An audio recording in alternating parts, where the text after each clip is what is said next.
Greetings to all. So this is our next lecture and today's topic is geological defects at dam sites.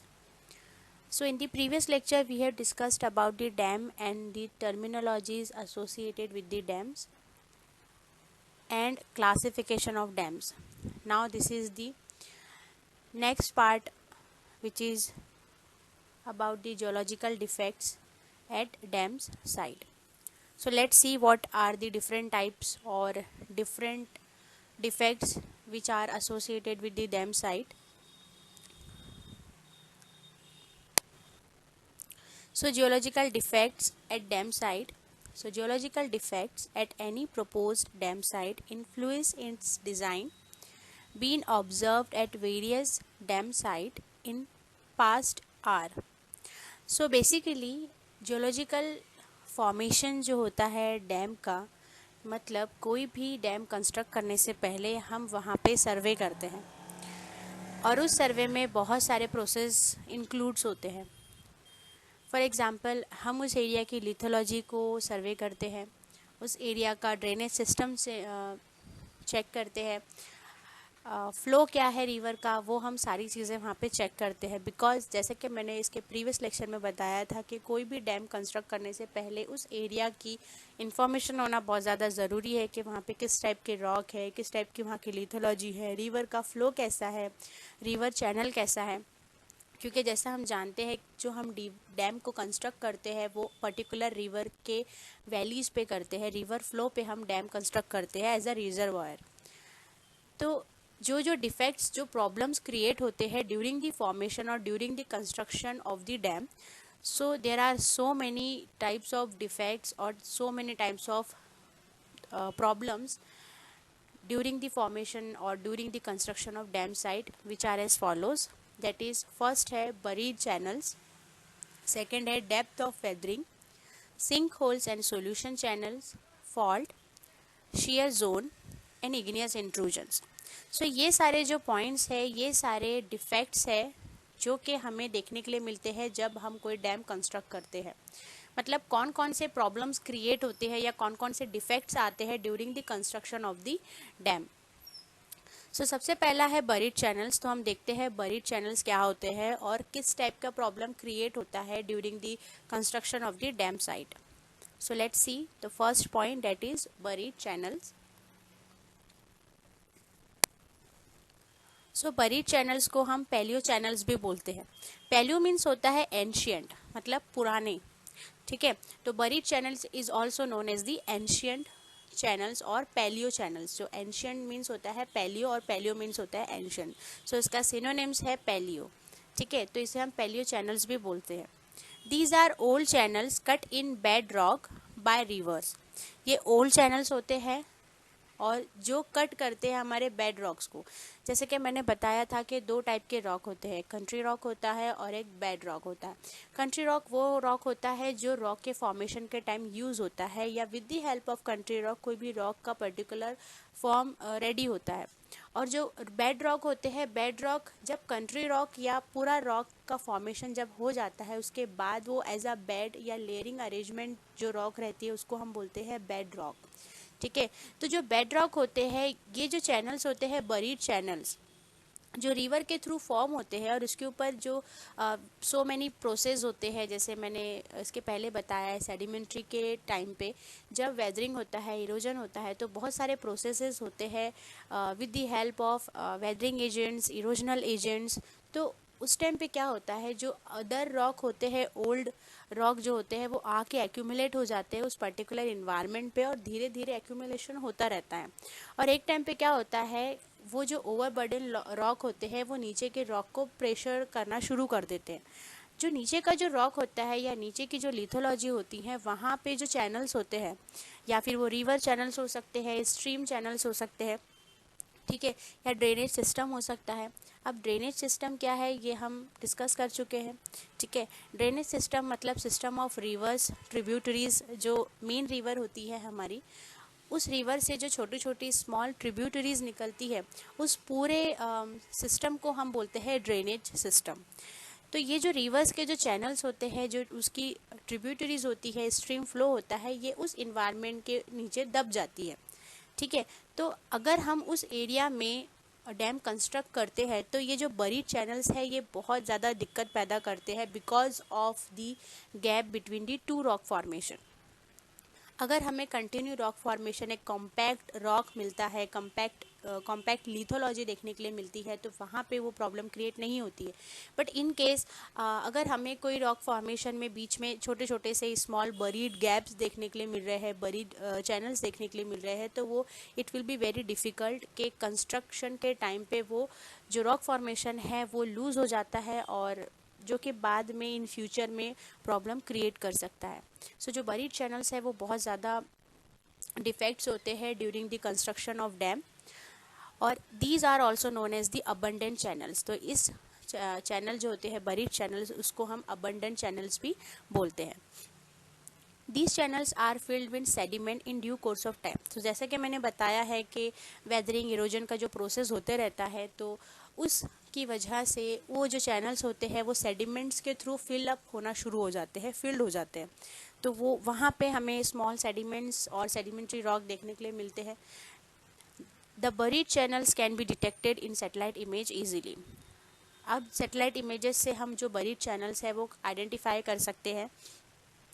जैसे for example, अगर कोई area में river है जो बहुत बहुत सालों से एक एरिया में है, but in case water level कम होने की वजह से या फ्लो कम होने की वजह से वो चैनल्स धीरे धीरे सूखने लग जाता है, मतलब रिवर ड्राई होना शुरू हो जाती है। जब रिवर ड्राई हो जाती है तो जो रिवर ड्राई वाली जो रिवर होती है वो सैटेलाइट इमेज में अलग तरीके की दिखती है। जैसे कि मैंने इसके पहले के लेक्चर अगर आपने देखा होगा, उसमें मैंने बताया था कि सैटेलाइट इमेज को पढ़ना आना चाहिए। ठीक है। तो जो वाटर बॉडीज़ होती है वो सैटेलाइट इमेज में अलग दिखती है, और जो ड्राई या ड्रेन सिस्टम होता है वो अलग दिखती है। तो अगर ऐसे कोई चैनल्स है जो रिवर चैनल्स है जो कम्प्लीटली ड्रेन हो चुकी है, सूख जाती है जो नदी, वो सैटेलाइट इमेज में हम इजीली उसको आइडेंटिफाई कर सकते हैं। सो यहाँ पे with the help of satellite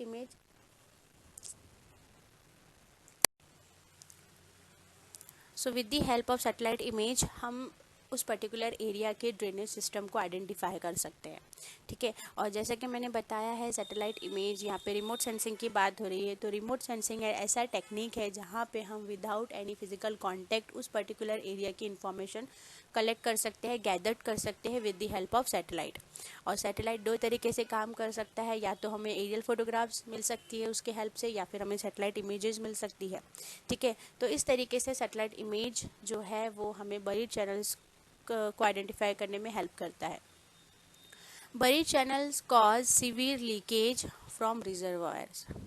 अब ये बहुत बहुत मेन पॉइंट है कि जैसा कि मैंने बताया कि अगर एक कॉम्पैक्ट लिथोलॉजी होगी कोई भी एरिया की, जहाँ पे कोई भी क्रैक्स, जॉइंट्स, फॉल्ट या बरीड चैनल्स नहीं होंगे, तो it will be good for the dam. But अगर उस डैम कंस्ट्रक्शन या उस डैम वाले एरिया में बरीड चैनल्स होंगे, तो इन फ्यूचर क्या होगा, कुछ सालों बाद वहाँ से लीकेज होना शुरू हो जाएगा पर्टिकुलर डैम से। सो ये जो पॉइंट है कि buried channel cause the severe leakage from the reservoir और फ्रॉम द डैम।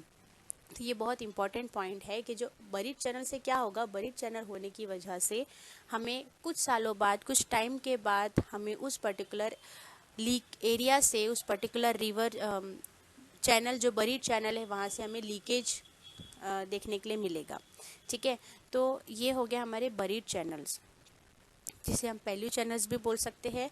और ये क्यों डिफेक्ट्स है, ये आपको रीज़न पता चल गया है कि buried channels can cause the leakage problem in the reservoir or in the dam. Now we will see the next है हमारा depth of weathering. So depth of weathering, अब weathering क्या है ये मैं बहुत बार आपको बता चुकी हूँ, ये आपके प्रैक्टिकल सेशन में भी आ सकता है और ये बहुत इम्पॉर्टेंट है। ठीक है। वेदरिंग एक ऐसा प्रोसेस है जहाँ पे ब्रेकडाउन ऑफ स्मॉल और लिटिल पार्टिकल्स को हम बोल सकते हैं, या breakdown of the particles from the main rock. Simple word में अगर हम डिफाइन करें तो उसे बोलते हैं weathering. So it indicates the thickness of overburden rocks. More thickness of weather zone increases the cost of project. अब जैसे कि मैंने बताया है कि वेदरिंग एक ऐसा प्रोसेस है जहाँ पे हमें ब्रेकडाउन और removal of the rock fragments देखने के लिए मिलते हैं। तो यहाँ पे क्या होता है, जैसे जैसे रिमूवल ऑफ होता है, मतलब जैसे जैसे वेदरिंग का प्रोसेस होता है, उस पर्टिकुलर रॉक फॉर्मेशन से पार्टिकल्स निकलना शुरू हो जाते हैं, तो वहाँ का जो इन्वायरमेंट है वहाँ पे थिकनेस बढ़ने लगता है। ऑब्वियसली बात है कि अगर सेडिमेंट्स का रिमूवल होगा तो वो सेडिमेंट्स प्रोसेस के थ्रू कहीं ना कहीं जाके एक्यूमुलेट हो जाएंगे, ठीक है, या डायरेक्टली एक्यूमुलेट हो गए या इनडायरेक्टली एक्यूमुलेट हो गए। बट वहाँ क्या होगा, धीरे धीरे उस थिकनेस की वजह से ओवरबर्डन होना शुरू हो जाएगा रॉक का, और more thickness of weathered zone increase हो जाएगा, ठीक है। उस वजह से क्या होगा, जो प्रोजेक्ट है हमारा, जो डैम प्रोजेक्ट है, वो भी प्रॉब्लम में आ सकता है because of the weathering process. अब एग्जाम्पल की बात करें तो लोअर भावनानी डैम साइट जो कि तमिलनाडु में है, was shifted 25 metre upstream to avoid over 20 metre thick weather zone.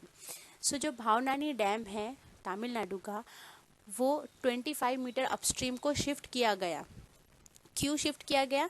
To avoid over 20 metre thick weather zone. जो 20 मीटर थिक वेदर जोन था उसको अवॉइड करने के लिए, उस डैम साइट को हमने 25 मीटर अपस्ट्रीम पे शिफ्ट किया गया, ठीक है।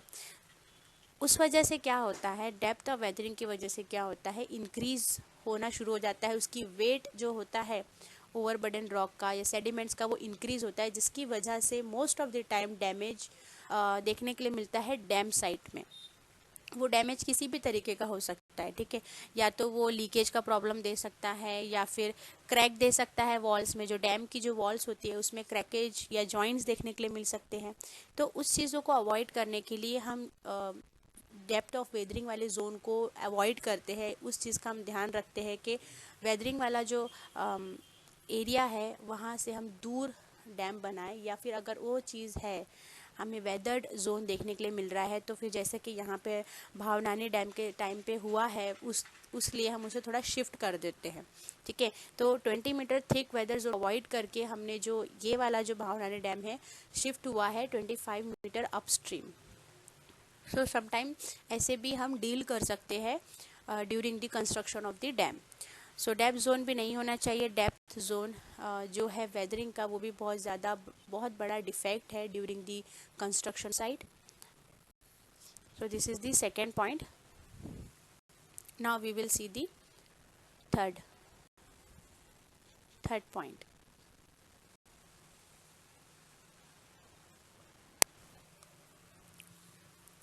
नाउ नेक्स्ट है sink hole and solution channels. So इसके पहले हमने बरीड चैनल्स को डिस्कस किया है। Now this is sink hole. Buried channels और सिंक होल में क्या क्या डिफरेंस है? बरीड चैनल्स मतलब ऐसे चैनल्स जो पैलियो चैनल्स है, ठीक है, जो एंशियंट के टाइम पे बने हुए हैं। सिंक होल मतलब और सॉल्यूशन चैनल एक ऐसे चैनल्स है जो most of the time calcareous rock में फॉर्म होते हैं या कैलकेरियस रॉक फॉर्मेशन में फॉर्म होते हैं।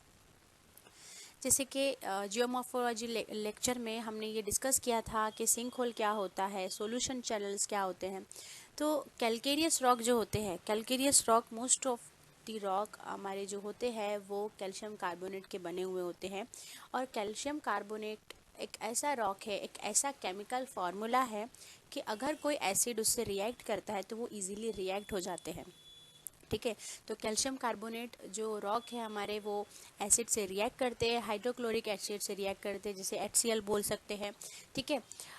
तो जो कैलकेरियस रॉक होते हैं जिसमें कैल्शियम कार्बोनेट होता है, कैल्शियम का कंटेंट ज़्यादा होता है, वो होते हैं हमारे लाइमस्टोन, ठीक है, लाइमस्टोन, डोलोमाइट और भी बहुत सारे। तो ये जो रॉक होते हैं, इनकी जो रॉक लिथोलॉजी होती है, अगर ये रिएक्ट होते हैं कोई भी पर्टिकुलर एसिड से, या अगर इनके ऊपर कोई ह्यूमिड टेम्परेचर पड़ता है या कोई भी वेदरिंग या इरोजन का प्रोसेस होता है, केमिकल वेदरिंग होती है, तो उस टाइम पे क्या होता है, उस टाइम पे जहाँ जहाँ पे हार्ड रॉक होते हैं वहाँ का पार्ट एज इट इज़ रह जाता है, और जहाँ जहाँ का सॉफ्ट पार्ट होता है वो उस केमिकल से रिएक्ट होके एक चैनल्स के थ्रू बन जाता है या चैनल्स बना लेते हैं, ठीक है, जिसको हम सिंक होल भी बोल सकते हैं और सॉल्यूशन चैनल्स भी बोल सकते हैं। जो चैनल्स बन जाते हैं उनको हम सॉल्यूशन चैनल्स बोलते हैं। और सिंक होल मतलब जहाँ पे गड्ढा हो जाता है, छोटा सा होल बोल सकते हैं या वॉइड्स बोल सकते हैं, उसको हम बोलते हैं सिंक होल। जैसे कि हमने जियोमॉर्फोलॉजी वाले लेक्चर में देखा था स्टेलेक्टाइट और स्टेलेग्माइट। तो जो स्टेलेक्टाइट स्टेलेग्माइट है वहाँ पर भी हमें बहुत ज़्यादा सिंक होल्स देखने के लिए मिलते हैं। तो सिंक होल मतलब ऐसे होल या ऐसे वॉइड्स जहाँ पे केमिकली एक्शन होता है, वेदरिंग, केमिकल वेदरिंग हो सकता है, जिसकी वजह से उस पर्टिकुलर एरिया में एक होल बन जाता है। और सॉल्यूशन चैनल्स मतलब जैसा मैंने बताया कि अगर कोई केमिकली वेदरिंग हो रहा है वहाँ पे, तो वो जो पर्टिकुलर सॉल्यूशन है वो हार्ड रॉक को ज़्यादा इफ़ेक्ट नहीं करते हुए सॉफ्ट पार्ट को इफ़ेक्ट करते हुए मूव होता है या फ्लो होता है। और जहाँ जहाँ से वो मूव होता है वहाँ वहाँ का पार्ट इजीली इरोड हो जाता है, वेदर्ड हो जाता है। और जहाँ जहाँ से वो सॉल्यूशन रिमूव हुआ है वहाँ एक स्मॉल चैनल्स क्रिएट होना शुरू हो जाते हैं। ठीक है, मतलब वो एक अपने साथ एक चैनल बनाते हुए उस पर्टिकुलर लिथोलॉजी को या पर्टिकुलर रॉक फॉर्मेशन को एक चैनल्स दे देता है, एक चैनल का रूप दे देता है। ठीक है, तो इस टाइप के चैनल को हम बोलते हैं सिंक होल और solution channel. So difference there is difference between buried channels and sink hole and solution channels, तो इसमें कंफ्यूज नहीं होना है। ठीक है, तो ये जो सिंक होल और सॉल्यूशन चैनल्स होते हैं ये बहुत ज़्यादा इंपॉर्टेंट होते हैं। इस चीज़ का हमें ख़ास ध्यान रखना पड़ता है during the construction of the dams, क्योंकि ये कभी भी ये वाला जो एरिया होता है ये धंस सकता है। और जहाँ पे कैल्केरियस रॉक की बात आती है वो इन फ्यूचर भी अगर कोई केमिकल वेदरिंग होता है, क्लाइमेट चेंज होता है या कुछ भी अगर वहाँ पे प्रोसेस होते हैं तो वो रिएक्ट कर सकते हैं। तो ऐसे वाले जो एरिया है उसको अवॉइड कर सकते हैं, हम अवॉइड करना चाहिए। और ये मैक्सिमम डिफेक्ट्स है, ये प्रॉब्लम बहुत ज़्यादा टाइम हमें ड्यूरिंग दी फॉर्मेशन और ड्यूरिंग दी कंस्ट्रक्शन हमें देखने के लिए मिलती ही है। बिकॉज कैल्केरियस रॉक का बहुत ज़्यादा फॉर्मेशन होता है, बहुत ज़्यादा रॉक फॉर्मेशन होता है। तो इस वजह से हमें मोस्ट ऑफ द टाइम ये वाला जो डिफेक्ट्स है सिंक होल और सॉल्यूशन चैनल्स का, ये हमें मोस्ट ऑफ द टाइम देखने के लिए मिलता है। And these are to be avoided और केयरफुली ट्रीटेड। सो जैसे कि मैंने बताया कि इसको अवॉइड करना चाहिए। और अगर फॉर एग्ज़ाम्पल हमारे पास ऐसा स्ट्रक्चर है, ऐसी एरिया है कि हम उसको अवॉइड नहीं कर सकते और हमें बनाना ही है डैम, तो हम केयरफुली उसको ट्रीट करते हैं। कुछ ऐसे प्रोसेस करते हैं जैसे ग्रूटिंग कर सकते हैं हम वहाँ पे, या सीमेंट की पुटिंग कर सकते हैं। सो बहुत सारे ऐसे प्रोसेस है जिसकी वजह से हम उस चैनल्स को फिलअप कर सकते हैं, अगर इन केस कोई ऑप्शन नहीं हो तो। Otherwise if we have a option then it should be avoided. ठीक है, these channels form leakage path beneath and around the dam structure। so ये प्रॉब्लम क्या क्रिएट करते हैं, ये जो चैनल्स होते हैं सिंक होल और सॉल्यूशन चैनल्स, ये लीकेज क्रिएट करते हैं, leakage path beneath the dam and around the dam structure। so हम डैम इसलिए कंस्ट्रक्ट करते हैं, रिजर्वायर इसलिए कंस्ट्रक्ट करते हैं ताकि हमारे पास पानी का स्टोरेज हो। ठीक है, डैम कंस्ट्रक्ट करना ही यही होता है कि to store the water for the further use. But अगर उस जगह में जहाँ पे हमने रिजर्वायर बनाया है या डैम बनाया है वहाँ पे अगर लीकेज हो तो पानी तो यूं ही नीचे से अंडरग्राउंड होते हुए निकल जाएगा। तो इस चीज़ को रोकने के लिए हमें ये जो सिंक होल और सॉल्यूशन चैनल्स है इसको अवॉइड करना चाहिए, और अवॉइड होता ही है। अदरवाइज़ अगर ना हो सके तो हम इसे केयरफुली ट्रीटेड करते हैं विद सो मैनी प्रोसेसेस। सो ये जो चैनल्स होते हैं ये लीकेज पैदा करते हैं, लीकेज क्रिएट करते हैं अंडर द डैम और अराउंड द डैम स्ट्रक्चर में भी लीकेज का प्रॉब्लम ये क्रिएट कर सकते हैं। ठीक है, तो ये हो गया हमारा third sink hole and solution channels का डिफेक्ट। नाउ नेक्स्ट डिफेक्ट है जो डैम साइट में मोस्ट ऑफ द टाइम देखने के लिए मिलता है, वो रहते हैं हमारे फॉल्ट्स। फॉल्ट बहुत ज़्यादा इम्पॉर्टेंट है। अगर ये क्वेश्चन आपको एग्ज़ाम में आता है कि please define the defects, what are the different types of defects, types नहीं, what are the different defects which are associated with the dam site, so सबसे इम्पॉर्टेंट फॉल्ट उसमें आना चाहिए। बिकॉज फॉल्ट ही एक ऐसा स्ट्रक्चर है जो हर जगह कंस्ट्रक्शन के टाइम में डिफेक्ट एज अ डिफेक्ट आता ही है। बिकॉज हमें नहीं पता हमारे इन्वायरमेंट में, हमारे अर्थ सरफेस के नीचे अंडर द अर्थ हमें कितने सारे फॉल्ट एंड फोल्ड है। ठीक है, बट जब हम डग करते हैं, डगवेल करते हैं, बोरवेल करते हैं तो हमें बहुत सारे faults, joints, cracks, sink holes, buried channels ये देखने के लिए मिलते हैं। ठीक है, तो जो फॉल्ट एक ऐसा स्ट्रक्चर है, एक ऐसा डिफेक्ट है जो मोस्ट ऑफ द टाइम और मोस्टली हमें during the construction of dam देखने के लिए मिलता है। ठीक है, अब फॉल्ट क्या है वो आप सब जानते हो। फॉल्ट एंड फोल्ड हम पढ़ चुके हैं, ठीक है। So faults and shear zone weak zone होता है, ठीक है, जो most of the time because of the joint and cracks develop होता है और वो डैम को भी वीक कर देता है, ठीक है। तो faults and shear zone are weak zone at the foundation site. They might be filled up with the crushed rock fragments. सो जैसे कि मैंने बताया कि फॉल्ट क्या है, fault is the displacement of the rock masses. So obviously बात है, अगर कोई फॉल्ट है डैम के नीचे, डैम के ऊपर या साइड में, और वो डिस्प्लेसमेंट है, तो इन फ्यूचर अगर वहाँ पे अर्थक्वेक के वाइब्रेशंस होते हैं या लैंडस्लाइड्स होते हैं, तो क्या होगा, उस फॉल्ट की वजह से वो जो डिस्प्लेसमेंट रॉक है, डिस्प्लेस्ड रॉक है, वो अपनी जगह से खिसक सकता है, और बिकॉज ऑफ दैट फॉल्ट वो जो हमारा डैम का स्ट्रक्चर है वो पूरा कम्प्लीटली डिस्ट्रॉय हो सकता है। तो ये जो डिफेक्ट है ये बहुत ज़्यादा इंपॉर्टेंट है और मोस्ट ऑफ द टाइम हमें फॉल्ट देखने के लिए मिलता है। और फॉल्ट और शेयर जोन एक ऐसे डिफेक्ट है जो हमारा डैम की जो बेस होती है उसको वीक बनाते हैं, वीक जोन में कन्वर्ट करते हैं, फाउंडेशन जो रहती है हमारे डैम की उसको वीक करते हैं। और ये जो शेयर जोन होता है ये कम्प्लीटली फिल्ड होता है हमारे रॉक फ्रैगमेंट से। These defects in foundation rocks are to be carefully evaluated, otherwise these sites may be avoided for construction of huge structure. जैसा कि मैंने बताया है कि अगर if we have option then most of the time हमें ऐसे डिफेक्ट्स को अवॉइड करना चाहिए, और अगर हमारे पास ऑप्शन नहीं है, हमें करना ही है, हमें उस जगह पे डैम बनाना ही है, तो हमें उसे केयरफुली ट्रीट करना चाहिए, इवेल्युएट करना चाहिए, अच्छे से एग्ज़ामिन करना चाहिए कि इफ़ अगर हम उस पर्टिकुलर एरिया में जहाँ पे फॉल्ट का क्रिएशन है वहाँ अगर हम डैम बनाते हैं तो वो हमें इन फ्यूचर किस टाइप का तकलीफ़ दे सकता है, किस टाइप के प्रॉब्लम्स क्रिएट कर सकता है, ठीक है। तो अभी तो बहुत ज़्यादा एडवांस हो गया है सब कुछ, तो अभी बहुत सारी टेक्निक्स है, बहुत सारी न्यू टेक्निक्स है जिसकी वजह से मोस्ट ऑफ द टाइम ऐसे प्रॉब्लम्स देखने के लिए नहीं मिलते, बट ऐसे भी केसेस है जहाँ पे विद द हेल्प ऑफ मतलब फॉल्ट की वजह से, फॉल्ट एंड फोल्ड की वजह से डैम डिस्ट्रॉय हुए हैं, ठीक है। सो ये जो केसेस है ये बहुत कम देखने के लिए मिलते हैं क्योंकि अभी मॉडर्नाइज टाइम है और हमारे पास बहुत सारी टेक्निक्स अवेलेबल है।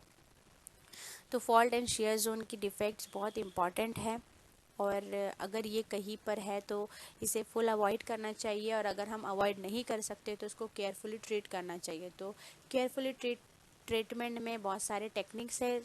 अभी तो बहुत सारे टेक्निक्स की हेल्प से बहुत ईजीली हम हमारा जो ढांचा है, हमारा जो स्ट्रक्चर है उसको खड़ा कर सकते हैं, उसको बना सकते हैं, ठीक है। तो ये हो गया हमारा फॉल्ट एंड शेयर जोन, और ये बहुत ज़्यादा इम्पॉर्टेंट है। तो ये क्वेश्चन भी एग्ज़ाम में पूछता है, ठीक है। तो जैसा कि मैंने बताया है कि जिस टाइप का क्वेश्चन आपको पूछा है आपको आंसर उतना ही देना है, आप फालतू में कुछ भी चीज़ नहीं लिखेंगे। टर्मिनोलॉजी पूछा है तो टर्मिनोलॉजी बताना है, क्लासिफिकेशन पूछा है डैम का तो क्लासिफिकेशन बताना है, और अगर डिफेक्ट्स पूछा है डैम साइट के तो आपको डिफेक्ट्स बताना है, ठीक है। अगर आपको आंसर नहीं पता, आपको टर्मिनोलॉजी आती है और आपको डिफेक्ट्स नहीं आते, तो आप क्वेश्चन अटैम्प्ट ही मत कीजिए, अदरवाइज आपके मार्क्स कटेंगे, ठीक है। और टाइम वेस्ट भी मत कीजिए क्वेश्चन आंसर लिखने में, क्योंकि अगर आपको टर्मिनोलॉजी पता है और डिफेक्ट्स नहीं पता है तो आप टर्मिनोलॉजी डिफेक्ट्स की जगह लिख के आप मार्क्स गेन नहीं कर सकते हो, ठीक है। तो ये पहली चीज़, आप इस चीज़ पे ध्यान रखिए, जितना पूछा है उतना आंसर कीजिए, आता है तो अटैम्प्ट कीजिए, नहीं आता है तो मत अटैम्प्ट कीजिए, बिकॉज बहुत गलत इम्प्रेशन पड़ता है, सामने वाले जो भी चेक करेगा आपके पेपर उसमें बहुत गलत इम्प्रेशन पड़ता है। सो इस चीज़ का ध्यान रखना है आपको। और ये वैसे बहुत वास्ट टॉपिक है, बहुत ज़्यादा ही डिटेल में है, बट मैंने इसको शॉर्ट किया है ताकि आपको इजीली समझ में आए। बहुत सारे पॉइंट्स है बट मैंने इंपॉर्टेंट पॉइंट्स इसके अंदर डाले हैं। Now we will see the next defects of which are associated with the dam site. So next है हमारा, और this is the second last, that is joints and fractures.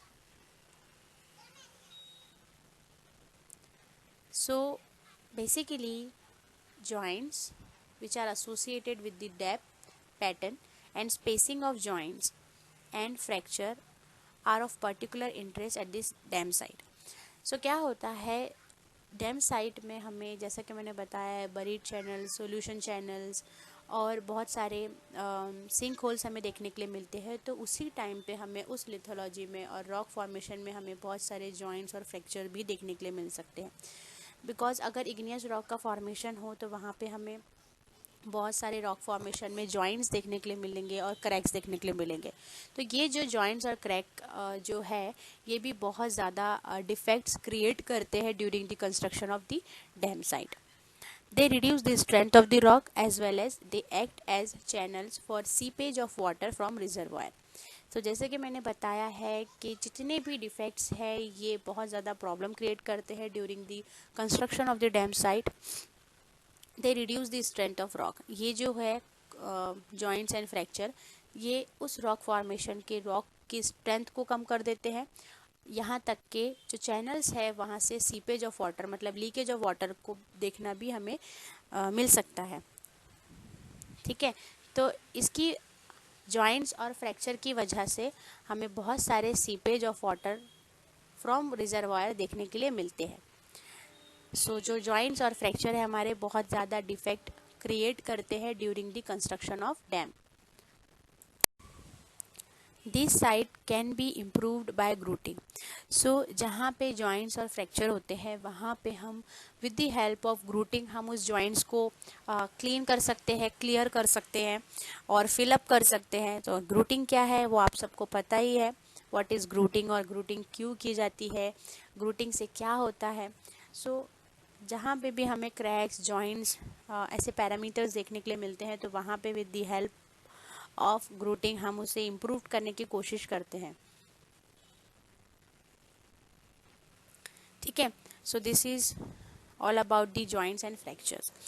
और जैसे कि यहाँ पे लिखा हुआ है कि जॉइंट्स और फ्रैक्चर की वजह से स्ट्रेंथ ऑफ रॉक कम होती है और ये हम पहले डिस्कस कर चुके हैं जॉइंट्स वाले लेक्चर में, फोल्ड एंड फॉल्ट वाले लेक्चर में। ठीक है, और अगर आपको कोई प्रॉब्लम है जहाँ पे आपको समझ नहीं आया होगा तो please go and watch fault, fold and joints lecture.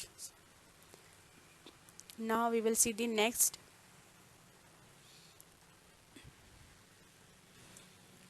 Next है हमारा इग्नियस इंट्रूजन्स। अब इग्नियस इंट्रूजन्स क्या है? सो इग्नियस इंट्रूजन हमें पता है, इग्नियस इंट्रूजन मतलब जहाँ पे इंट्रूजन होता है मैग्मा का, लावा का, उसे हम बोलते हैं इग्नियस इंट्रूजन प्रोसेस और इग्नियस इंट्रूजन। और इग्नियस इंट्रूजन से कौन कौन से स्ट्रक्चर हमें देखने के लिए मिलते हैं? सबसे पहला है डाइक्स, सिल्स एंड डाइक्स। ये भी हम ऑलरेडी डिस्कस कर चुके हैं हमारे इग्नियस रॉक वाले लेक्चर में। सो सबसे ज़्यादा जो इम्पोर्टेंट क्रिएट करता है या प्रॉब्लम क्रिएट करता है during the construction of the dam वो होता है हमारा डाइक्स। डाइक्स और फॉल्ट ये दो ऐसे डिफेक्ट है जो मोस्ट ऑफ द टाइम हमको डैम के साइड में देखने के लिए मिलते ही है और जो प्रॉब्लम क्रिएट करते हैं। सो जो डाइक्स होते हैं वो इग्नियस इंट्रूजन के थ्रू फॉर्म होते हैं, ये तो हमें पता है। In foundation, an abutment suffer differential weathering which may cause differential settlement problem and leakage problem. So obviously जहाँ पे डाइक्स होंगे वहाँ पे सेटलमेंट का प्रॉब्लम होगा, फाउंडेशन हम अच्छे से क्रिएट नहीं कर पाएंगे, बहुत ज़्यादा लीकेज का प्रॉब्लम होगा और हम कोई भी एक स्ट्रक्चर कोई भी एक ढांचे को वहाँ पे इजीली बिठा नहीं सकते, फिट नहीं कर सकते बिकॉज ऑफ द डाइक्स। और हमें पता है डाइक्स कैसी दिखती है। ठीक है, तो जैसे कि मैं आपको बताती हूँ कि ये जो सारे पैरामीटर्स है, अगर आपने प्रीवियस लेक्चर को सीरियसली देखा होगा, समझा होगा, तो ही आपको ये सारे वर्ड जो है ये समझ में आएंगे, अदरवाइज आप नहीं समझ सकते। जैसे मैं यहाँ पे बोल रही हूँ कि इग्नियस इंट्रूजन क्या होता है, इग्नियस इंट्रूजन का एग्जाम्पल है हमारा डाइक, और आपको पता ही नहीं है कि डाइक क्या है, आपने प्रीवियस लेक्चर को देखा ही नहीं सीरियसली, तो आपको पता ही नहीं चलेगा कि व्हाट इज़ डाइक्स। ठीक है, सो अगर आपने डाइक्स नहीं देखा है तो please go and watch igneous rock lecture, then आपको डाइक समझ में आएगा कि what is igneous intrusion and what is dyke. ठीक है, सो यहाँ पे इग्नियस इंट्रूजन की जो बात कर रहे हैं हम, डाइक जो है फाउंडेशन को रप्चर कर सकता है, फाउंडेशन का जो सेटलमेंट है उसको डिस्ट्रॉय कर सकता है और बिकॉज ऑफ दी डाइक बहुत सारे जो डिफरेंशियल वेदरिंग होता है वो भी एक मोस्ट इम्पॉर्टेंट फैक्टर है जहाँ पे हमारा जो डैम साइट है वो डिफेक्ट होता है, ठीक है। और लीकेज का प्रॉब्लम तो है ही because of the buried channel, solution channel, sink hole channels and joints, fracture, cracks और डाइक्स, ये सारे प्रॉब्लम्स में हमको लीकेज का प्रॉब्लम देखने के लिए ही देखने मिलता ही है, because leakage is most of the top level problem of dam site, ठीक है। तो ये जो डिफेक्ट्स है इसकी हेल्प से हमें लीकेज के प्रॉब्लम देखने के लिए मिलते हैं। So due to this problem we see leakage problem in the dam site. So igneous intrusion भी बहुत ज़्यादा इम्पॉर्टेंट है, जैसे कि मैंने बताया है कि फॉल्ट, डाइक और हाँ, हमारा है channels, buried channel, solution channels और सिंक होल। ये तीन ऐसे मेन डिफेक्ट्स है जो हमें during the construction of dam site देखने के लिए मिलते हैं और जिसकी वजह से बहुत ज़्यादा दिक्कत होती है इंजीनियर्स को पर्टिकुलर डैम बनाने के लिए, ठीक है। तो ये हमारा लास्ट डिफेक्ट है जो कि हम डैम साइट में देखते हैं। सो यहाँ पे हमारा डैम का टॉपिक ख़त्म होता है। हमने क्या क्या देखा है, हमने डैम किसको बोलते हैं वो देखा है, डैम की टर्मिनोलॉजीज़ क्या है वो भी हमने डिस्कस किया है, क्लासिफिकेशन ऑफ डैम देखा है, ठीक है। और यहाँ पे हम देख रहे हैं geological defects at dam site, मतलब कौन कौन से जियोलॉजिकल डिफेक्ट आते हैं during the construction of dam, ये भी हमने देख चुके हैं। यहाँ पे हमारा डैम का टॉपिक कंप्लीट होता है। और एक और टॉपिक है geological factors and survey of geological survey during the formation और during the construction of dam site. अगर हमारे पास यह हमारा टाइम एक्सटेंड होता है, आपके लेक्चर एक्सटेंड होते हैं, तो मैं वो वाला टॉपिक कंटिन्यू करूँगी, और अगर एक्सटेंड नहीं होता है तो फिर जो इम्पॉर्टेंट है वो मैंने लिया है। इम्पॉर्टेंट वो भी टॉपिक है बट एग्ज़ाम पर्सपेक्टिव वो इम्पॉर्टेंट इसलिए है क्योंकि वो शॉर्ट नोट्स में पूछता है, बट ये वाले जो पॉइंट्स है इसको भी आपको मार्क करना है, और अगर एक्सटेंड होता है तो वो मैं नेक्स्ट लेक्चर में लूँगी, ठीक है। सो यहाँ पे हमारा geological defects at dam site complete होता है, हमारा डैम का टॉपिक कंप्लीट होता है। और जैसे कि मैंने बताया कि एक टॉपिक बचा हुआ है डैम से रिलेटेड, अगर हम आपके लेक्चर एक्सटेंड होते हैं, टाइम एक्सटेंड होता है, तो मैं वो टॉपिक को कवर अप करूँगी, अदरवाइज़ हम डैम को यहीं तक स्टडी करेंगे। So that's it. This is the end of the lecture, and we have completed dams, terminologies associated with dams, classification of dams, and geological defects at dam site. We have one more topic regarding with the dam, but if we have time or extended the lecture, then I will take in the next lecture. So I hope you are making notes with the help of this lecture series, और exam में तो पता है आप सब क्या कर रहे हो, यू नो बेटर, और आई होप कि आप जो फाइनल एग्ज़ाम हो वो अच्छे से दो, ठीक है। और अगर कोई प्रॉब्लम है, कोई भी चीज़ समझ नहीं आ रही है, तो you can ask me, you can ask in the comment section also, ठीक है। सो तब तक के लिए stay safe, stay healthy, thank you.